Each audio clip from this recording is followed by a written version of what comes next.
Sir आप JDU से सांसद है सर, और आपके विकिपीडिया के मुताबिक आप दिल से भाजपा के साथ, क्या 2024 के लोकसभा चुनाव आप भारतीय जनता पार्टी के टिकट पर लड़ेंगे? हाँ, तक अटकलें चल रही हैं। हम लोग को दिल्ली में सुन रहे हैं कि किसी दिन राहुल गांधी भाजपा ज्वाइन कर सकते हैं। 2024 के लोकसभा चुनाव में विपक्ष की ओर से साझा उम्मीदवार प्रधानमंत्री के लिए नीतीश कुमार होंगे सर। केजरीवाल भी दौड़ रहे हैं कि हमको काहे नहीं ले लेते हैं भाजपा में। नमस्कार, आदाब, मेरा नाम है नैयर आजम और आप देख रहे हैं आज़ाद सोच की खास सीरीज़ पॉइंट टू पॉइंट के आज के इस एपिसोड में मेरे साथ मौजूद हैं बिहार के पूर्व मंत्री और सीतामढ़ी से लोकसभा सांसद सुनील कुमार पिंटू जी। सुनील कुमार पिंटू जी से आज हम सीतामढ़ी के विकास, बिहार की राजनीति और देश की राजनीति पर बात करेंगे। तो सर, सबसे पहले आज़ाद सोच पर आपका स्वागत है। आपका भी बहुत बहुत स्वागत है और आपके सभी दर्शकों को कल सीता नवमी थी, जानकी जी की नवमी थी और सीतामढ़ी माँ सीता के प्रकट स्थली है। सभी को जानकी नवमी की बहुत बहुत शुभकामनाएं। शुक्रिया सर। बिहार में जातीय आधारित जनगणना शुरू हो चुकी है, इस पर आपकी पहली प्रतिक्रिया क्या है सर? सबसे बड़ी बात है कि जातीय जनगणना नहीं हो रही है, जातीय गणना हो रही है।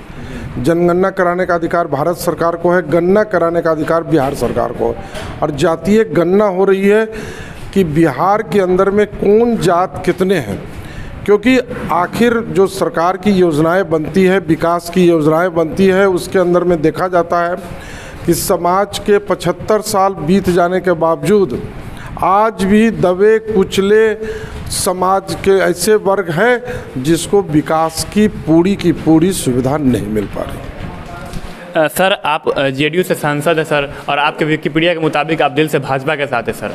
तो जी सर, ऑफिशियल विकिपीडिया के मुताबिक जी तो उसके मुताबिक आप भाजपा के साथ है सर, लेकिन आप जेडीयू से सांसद हैं। तो बिहार सरकार जो शराबबंदी आज से 7-8 साल पहले लागू की थी सर, उसको आप कितना सफल मानते हैं? देखिए, बिहार में शराबबंदी सफल है। अगर शराबबंदी सफल न रहती तो आज के तारीख में बिहार के अंदर में आप देख लिए होते कि क्राइम पहले से घटा है।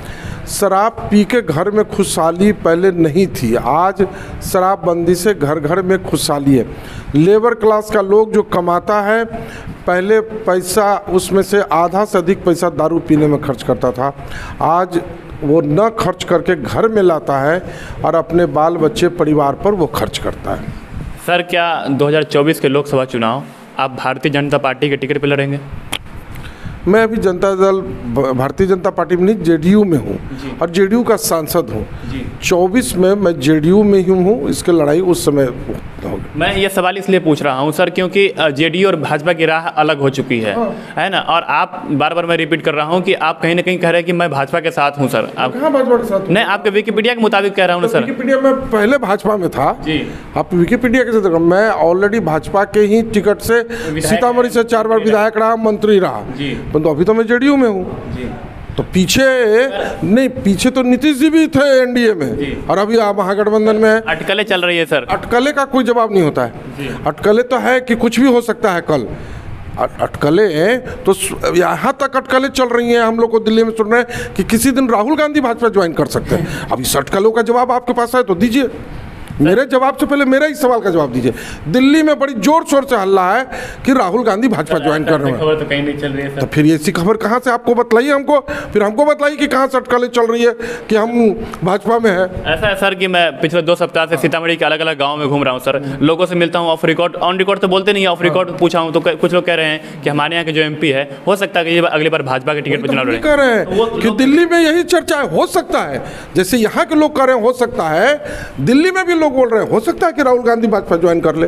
सर, एक और अटकलें चल रही है सर, वो ये है कि 2024 के लोकसभा चुनाव में विपक्ष की ओर से साझा उम्मीदवार प्रधानमंत्री के लिए नीतीश कुमार होंगे सर। तो इस पर आपकी क्या प्रतिक्रिया सर? ये निर्णय माननीय मुख्यमंत्री जी ने लगातार कहा है कि वो प्रधानमंत्री के दावेदार नहीं है। कर्नाटक के चुनाव के बाद जब सारे विपक्ष के नेता बैठेंगे और उसमें तय होगा कि यूपीए का चेयरपर्सन कौन होगा, यूपीए के तरफ से प्रधानमंत्री का उम्मीदवार कौन होगा, ये उस समय तय होगा। अभी कोई इस पर चर्चा नहीं है और अटकलों पर न्यूज़ नहीं चलती है और ऑफ द रिकॉर्ड कोई बात कहे उसका कोई वेरिफिकेशन नहीं होता है। आप अगर पत्रकारिता कर रहे हैं, अगर आप कोई क्वेश्चन कर रहे हैं तो ऑफ द रिकॉर्ड पर मत आइए, ऑन द रिकॉर्ड पर आइए। बाजार में बहुत सारी चर्चाएँ चलती है। मैंने तो कहा कि दिल्ली के बाजार की एक चर्चा चल रही है। मैंने सोचा कि आपसे ही कंफर्म किया जाए। मैं वही कंफर्म कर रहा हूँ कि ये बाजार की चर्चाओं को कोई नहीं कंफर्म कर सकता। समझे कि नहीं। केजरीवाल भी दौड़ रहे हैं कि हमको काहे नहीं ले लेते हैं भाजपा में। अब इसका है जवाब आपके पास। ये इन चर्चाओं पर मत जाइए, जो कोई बात हो उस पर बात कीजिए। राजनीति के अंदर में चर्चाओं पर नहीं बात होती है, चर्चाएं का काम है चर्चा होना। सर, सीतामढ़ी के विकास के मुद्दे पर आते हैं। आपके कार्यकाल के 4 वर्ष पूरा होने को है सर। सीतामढ़ी के ओवरब्रिज का काम शुरू हो चुका है, तो क्या 2024 के लोकसभा चुनाव का मुद्दा भी यही होने वाला है? तब तक काम पूरा करा लीजिएगा? नहीं, राजनीति के अंदर में 5 साल हमारा यहाँ एज ए सांसद बीता है जी। हमने जब सांसद बना था तो मैंने कहा था कि 5 मेरे कामों की पहली प्राथमिकता रहेगी। ये 5 कार्य 5 साल में हर हालत में शुरू हो जाए, कंप्लीट हो जाए। जिसके अंदर में था कि एक सीतामढ़ी में मेडिकल कॉलेज बने। मेडिकल कॉलेज आया, बनना शुरू हुआ। देखिए, ये बनने का चीज़ और बन जाए इतने दिनों में, ये प्रक्रिया बहुत सारी चीज़ों का उसके अंदर में होता समय। अब कोविड के कारण काम रुक गया था, जिसके कारण का प्रोजेक्ट का डेट आगे बढ़ गया, परंतु मेडिकल कॉलेज में डे नाइट काम चल रही है। दूसरा था कि इंजीनियरिंग कॉलेज का पठन पाठन शुरू हो जाए, वहाँ एडमिशन होना शुरू हो जाए। उसका ऑलरेडी बैच शुरू हो गया है और इंजीनियरिंग कॉलेज में लोग बच्चे पढ़ रहे हैं। तीसरा था कि लखनदेई की मुख्य धारा को जोड़ने का काम। माननीय मुख्यमंत्री जी आए थे और नेपाल के दूसरी एक अधवारा समूह की नदी से इसको जोड़ दिया गया है। इत्तेफाकन अभी पानी नहीं आ रहा है, अब बरसात में जैसे ही पानी आएगा फिर लखनदेई में भी पानी दिखेगा। चौथा चीज़ था कि आपका रेलवे ओवरब्रिज बनना। रेलवे ओवरब्रिज बिहार सरकार और भारत सरकार के रेल मंत्रालय दोनों ने टेंडर कर दिया। दोनों ने टेंडर लेने के बाद दोनों का वर्क शुरू है। ये कोई नहीं कह सकता कि ये ठेकेदार कल काम करेगा कि परसों भाग जाएगा, परंतु उसके ऊपर बाद उस पर कानूनी कार्रवाई होती है, वो भी एक प्रक्रिया है। इसलिए कोई जनप्रतिनिधि ये दावा नहीं कर दे सकता है कि फलना तारीख तक ले ये हम बनवाइए देंगे। बनाने का काम ठेकेदार का है, काम शुरू कराने का, उस काम का टेंडर हो जाए इसका प्रयास करना जनप्रतिनिधि का है, जो मैंने किया और वो सारा चीज़ चालू है। पिछले दिनों आप केंद्रीय रेल मंत्री अश्विनी वैष्णव जी से मिले थे, क्या बातचीत हुई थी उनसे? वही मैं बतलाने जा रहा हूँ कि 5वां मेरा था कि सीतामढ़ी को वर्ल्ड क्लास स्टेशन बनवाना, सीतामढ़ी से सुपर फास्ट ट्रेन चलवाना। मैंने अश्विनी वैष्णव जी से यही मिल के कहा कि आपने सदन के अंदर में घोषणा की कि सीतामढ़ी का चयन कर लिया गया वर्ल्ड क्लास के लिए, परंतु काम क्यों नहीं शुरू हो रहा है? टेंडर कहाँ तक पहुँचा? कोई L1 हुआ या नहीं हुआ? किसी ने डाला कि नहीं डाला? उन्होंने कहा कि टेंडर की प्रक्रिया अब चल रही है, अभी कंप्लीट नहीं हुआ है, होने के बाद ही वहाँ कोई आदमी को अलॉट होगा। अलॉट होगा वो काम शुरू करेगा। और उनसे मेरी बातचीत हुई है कि लिच्छवी को फिलहाल कोई नई ट्रेन देने में संभावनाएं कम है, तो लिच्छवी को ही जो पहले चलती थी समस्तीपुर, दरभंगा, समस्तीपुर, मुजफ्फरपुर, गोरखपुर, फिर उसको कर दिया गया सीतामढ़ी से मुजफ्फरपुर, गोरखपुर। अगर लिच्छवी को सीतामढ़ी से रक्सौल, नरकटियागंज होकर चलाया जाए तो 6 घंटा समय की बचत होगी। उन्होंने मेरे सामने ही मेंबर ट्रैफिक को फ़ोन किया कि एमपी साहब की इस चिट्ठी पर आप इस रूट का सर्वे कीजिए कि अगर इसी ट्रेन को इस होकर चलाया जाए तो कितना समय कम लगेगा और कितने कम समय में लोग दिल्ली पहुँचे। मुझे पूर्ण विश्वास है संभवतः 1 से 2 महीने के अंदर में इसका सर्वे अगर हो जाएगा, टाइमिंग निकल जाएगी, तो जल्द से जल्द लिच्छवी का ही रूट चेंज होकर सुपरफास्ट के रूप में सीतामढ़ी से ये दिल्ली के लिए हो जाएगी। सांसद जी, पिछले दिनों मैं नेपाल के केंद्रीय मंत्री महेंद्र राय यादव जी से मिला था, उनका इंटरव्यू किया था, तो उनसे बाढ़ की समस्या पर बात किया था। वो मधेश के नेता है तो वाजिब हो जाता है उनसे ये सवाल। तो वो कह रहे थे कि भारत सरकार और नेपाल सरकार के बीच में इस विषय में बात चल रही है कि बाढ़ जब आए तो लोगों को कम परेशानियों का सामना करना पड़े। सर, तो ये बातचीत कहाँ पहुँची, कुछ आपके जानकारी में है? ये मैं आपको बतला दूं कि हम लोग पूरे कोसी से लेकर नॉर्थ बिहार के सभी सांसद प्रधानमंत्री से मिले थे। इस संदर्भ में मेरा एक चिट्ठी भी सोशल मीडिया पर पोस्ट है। माननीय प्रधानमंत्री जी ने कहा था कि इसको मैं बात करता हूं नेपाल गवर्नमेंट से कि ये बात सही है कि नेपाल में जब भी बांध बन जाएगा तो बिहार, नॉर्थ बिहार को बाढ़ से मुक्ति मिल सकती है। उस संदर्भ में प्रधानमंत्री ने इसकी पहल के लिए विदेश मंत्रालय को वो पत्र को फॉरवर्ड किया था। उसी के संदर्भ में विदेश मंत्रालय के पदाधिकारी लोग नेपाल से बात कर रहे हैं। अभी 2 स्तरीय वार्ता चल रही है, अभी उस पर इतना कोई सॉलिड जवाब नहीं आया है, क्योंकि नेपाल कभी भी नहीं चाहता कि हम अपनी सीमा में बांध बनने दें। वो पानी को अपनी सीमा में नहीं रोकना चाहता, वो चाहता है कि पानी इंडिया में जाए और इंडिया गवर्नमेंट अपना सीमा में इसको बांध बनाकर रोके।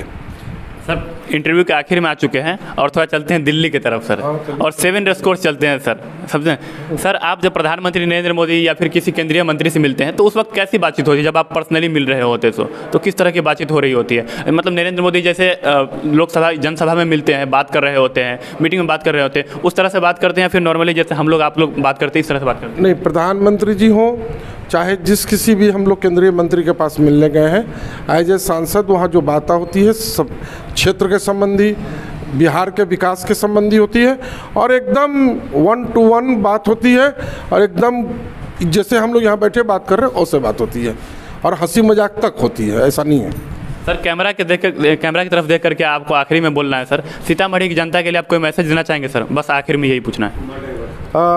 मैं आपके माध्यम से सिर्फ ये कहना चाह रहा हूँ कि सीतामढ़ी की जनता को मैंने जो जो काम कहा था, वादा किया था, मैंने उस काम को पूरी तरह से प्रयास किया है कि सरजमीन पर आ जाए। एक वादा और था कि सीतामढ़ी से सुरसंड जाने में रास्ते में 3 कुम्मा में डाइवर्शन था, जो आज नहीं लगभग 52 साल से डाइवर्शन चल रहा था। आज वो 52 साल का कोड ख़त्म हुआ, डाइवर्शन ख़त्म हो गई। आज भी सुरसंड जाने में अब मात्र 30 मिनट लगते हैं, जहाँ कभी 2-2 घंटे लगते थे। सीतामढ़ी में बहुत सांसद आए और गए, परंतु कुम्मा का डाइवर्शन किसी से नहीं बना। ये सीतामढ़ी की जनता की देन है कि इस दफ़ा वो डाइवर्शन ख़त्म हो गया। और कुम्मा बाज़ार जहाँ पर बिना बरसात के भी वहाँ पानी रहता था, और आज मैं जाकर देखा हूँ तो कुम्मा बाज़ार पर बच्चे रोड पर क्रिकेट खेल रहे हैं। ये वहाँ पर की सबसे बड़ी उपलब्धि है। सर आप हमसे बात किए, देख रहा हूँ आप मीटिंग कर रहे हैं लगातार, लोग जमावड़ा लगा हुए लोगों का मिलने के लिए।